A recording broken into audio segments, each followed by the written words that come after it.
Hello friends, চলে এসেছি আবারও একটা নতুন ভিডিওর সাথে। পুঁইশাক চিংড়ি মাছ। আমরা জানি আপনারা সবাই পুঁইশাক চিংড়ি মাছ রান্না করতে জানেন।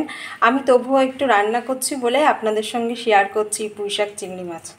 আমি কড়াই বসিয়ে দিয়েছি, কড়াইটা আমার গরম হয়ে গিয়েছে, দিয়ে দেবো তেল। পুঁইশাক চিংড়ি মাছের জন্য আমার তেলটা একদম গরম হয়ে গিয়েছে, দিয়ে দেবো পেঁয়াজ কুচি।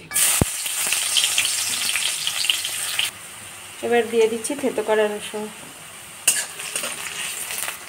এর ভিতর দিয়ে দিচ্ছি লবণ মাখানো চিংড়ি মাছ। যদি আমার রেসিপিটা আপনাদের ভালো লেগে থাকে তাহলে চ্যানেলটাকে সাবস্ক্রাইব করে দেবেন। এবার আমি ওরই মধ্যে দিয়ে দিচ্ছি সিদ্ধ করা পুঁইশাক। ওরই মধ্যে দিয়ে দিচ্ছি লবণ, দিয়ে দিলাম হলুদ, দিয়ে দিলাম 2 মিষ্টি। ওরই মধ্যে দিয়ে দিচ্ছি লঙ্কার গুঁড়ি,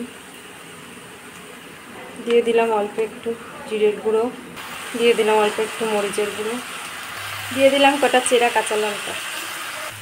আমার কষানো হয়ে গিয়েছে, দিয়ে দেবো একটু গরম জল। বন্ধুরা, আমার পুঁইশাক চিংড়ি মাছ একদম হয়ে গিয়েছে। কি সুন্দর সাইড দিয়ে মশলাগুলো কষে তেল বেরিয়েছে দেখুন। এবার আমি নামিয়ে নেব।